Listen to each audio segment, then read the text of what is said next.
ये सच के जावाए इस उम्र में खुद तुम सफेद जुल्फों के साथ प्लेटें भर भर के खाओ और हम जेट ब्लैक के साथ आधा पाव हलवा भी नहीं खा सकते। बिल्लू को उठाए। रहने दीजिए, उसे अल्लाह के फजल से 1 घंटा लगाएगा वो तैयार होने में। मैं बस 5 मिनट में तैयार होता, आप गाड़ी बैठे मैं आ जाऊंगा। नहीं मैं नहीं तेरे नाल जाना। क्यों जी? पुत जब तुम इस हेयर स्टाइल के साथ डॉक्टर को कहते हो ना ये मेरे वालिद साहब है, हाय मैं था मर जानी। गैस चल रही है आपको, बहुत मस्त चलते हैं। मैं आ रहा हूँ, बस आ रहा हूँ। इन्हें बाबे ने नहीं बाज आना। चल चौधरी अपनी पग ते फाड़ ले। बाबे ने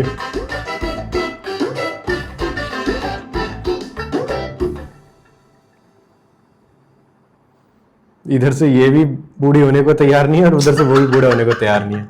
भाई सारे करेक्टर वो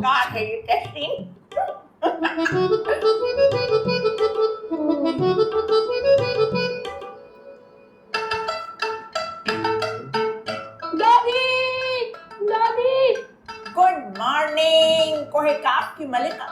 आप अपने होने का एहसास दादी को भरपूर तरीके से दिलाती हैं हर रोज। दादी छिपकली। दादी छिपकली? ये कैसा बेहुदा निकनेम रखा आपने दादी का? नहीं, मैं आपको नहीं कह रही। यहाँ छत पे बैठी है। आप क्या कह रही है? आप अपने घर पे है, रहने दे। चलिए उठिए, मिल्कमैन आ गया, मिल्क लीजिए। कैसे निकलूं?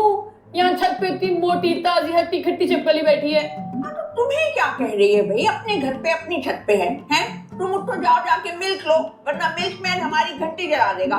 और ये जो मेरा दिल जल रहा है छिपकली की वजह से, उसके बारे में बाद में सोचेंगे। अभी हम बहुत बिजी हैं, हमारा टेस्टिंग मरने जा रहा, उसका मर्डर हो रहा। काश भाई तेरे पर होते, तू उड़ के चली जाती।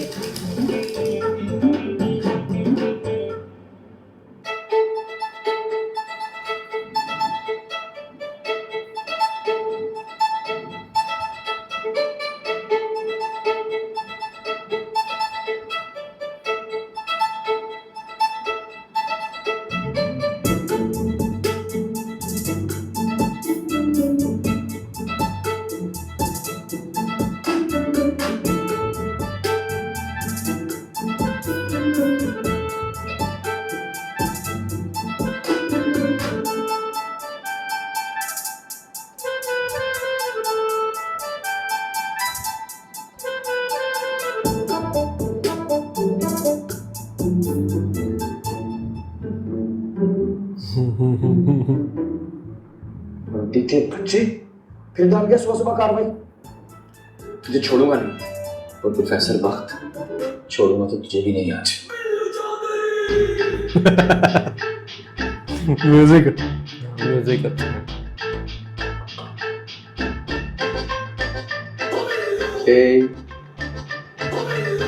गुड मॉर्निंग एमा डार्लिंग। आई विश कहीं तुम कास्ट की चौधरी होती ना, मैंने 1 सेकंड ही लगाना था। पहले दादाजी को मनाना था, फिर पहली फ्लाइट में टिकटें बुक करा के बारात लेके यूके यूनाइटेड किंगडम। कसम से।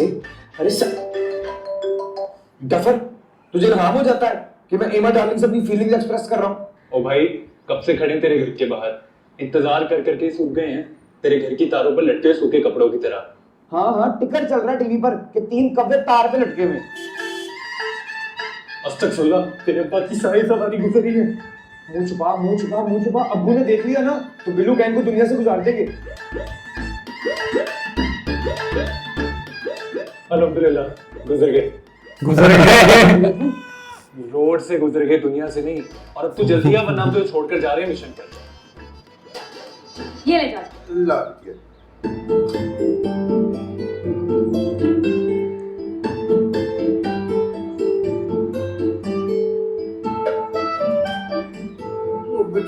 दूध का बिल। चाचा, ये हिसाब किताब का खाता ना दादी के पास है और वो इस वक्त बहुत मसरूफ है। पता है उनकी जासूसी डाइजेस्ट में ना कैसीन का खत्म होने वाला है। पिछले महीने के 500 रुपए रहे। हाँ, तो हम तो इलाका छोड़ के भागे थोड़ी जा रहे। परी और उसकी दादी हमेशा यही रहेंगी। परी, मैं 500 दे दूं? दे। 500 झूठी खानी देते। उस्तादी जी दूध का भी बहुत बढ़ता जा रहा है। अच्छा, दुकानों के किराए भी बहुत बढ़ते जा रहे हैं, तो अपने भांडी को जरा बता देना जो हमारी मेन रोड की दुकान पर कोबरा नाग बन के बैठा है। और ये दूध ना पूरा दिया करो। मिस दिलशाद कहती हैं कि नागपुर में कमी पर पकड़ होगी, अल्लाह ताला ना जहन्नुम में डाल देंगे।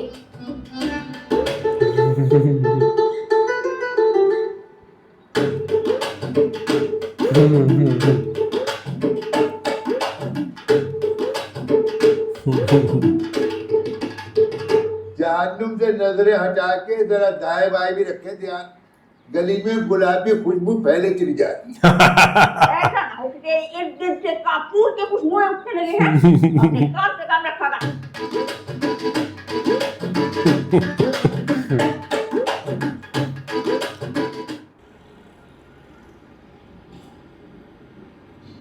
अब्बा जी, ये सलमा हेल्थ सेंटर में कोई खास बात है क्या?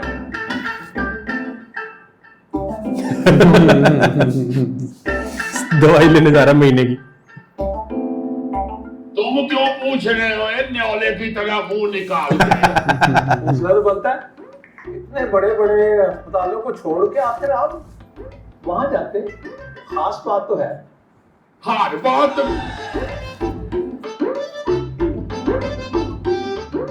वो मुझे लो पोटेंसी की दवाई देती है। लो पोटेंसी? अब इस उम्र में मुझे हाई पोटेंसी बर्दाश्त नहीं होती। मैंने तो सुना है कि शायद क्लास फेलो थी आपकी एमएससी में। अस्तगफिरुल्लाह। बेटा, एक मेरी नसीहत याद रखना, जी। कभी भी सुनी सुनाई बातों पे यकीन नहीं करते।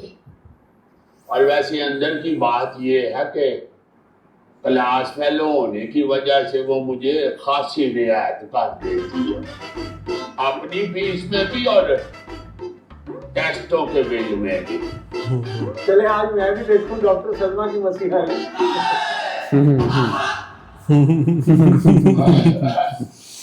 अपने शाके हम गड्डी टोए में बजी है ना, तो मेरी तबीयत ठीक हो गई है। बोलने पुत्र का चल। डॉक्टर पे है तो वो हराम के पैसे आए हुए। जब तबीयत ही ठीक हो गई है तो फिर क्या जरूरत है हमें पैसे भी जाया करने की और दवाइयों के फके मारने की। मोड़ो गड्डी। देख ले बुजुर्गो, चलो कार चलो। बुजुर्गो, तुम्हारे साथ क्लिनिक जाते हुए भी ऐसे महसूस होता है जैसे पेरेंट्स डे पे वालिद साहब के साथ स्कूल जा रहा हूँ।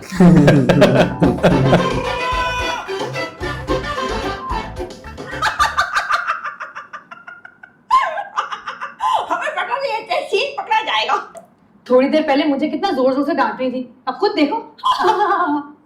हाँ, तो वो अगली बकरा शाहरुख कैसे घूरे चले जा रहा था तुम्हें? तुम्हें तो चाहिए था कि तुम उसके दीजे निकाल कर लाती और दादी के पैरों में रख देती। किसी दिन ना सचमुच उस घोंचू की आंखें निकाल दूंगी मैं। फिर मुझे घड़ी की आंखें निकाल दी। तुम अगर इस कदर ब्रेव होती तो और हमें चाहिए क्या था? हमें तो बस यही फिक्र खा रही कि अगर हम मर गए तो तुम्हें तो ये दुनिया पेच खाएगी। हाय दादी, अगर तुम मर गई तो परी के खाने का क्या होगा? माफ करो, ये तुम्हारी जबान हमारे सामने क्यों कैंची की तरह चलती है? सोचना किसी दिन। दादी अम्मा, अगर आप इसी तरह बोलती रही ना तो मेरा पर्चा निकल जाएगा।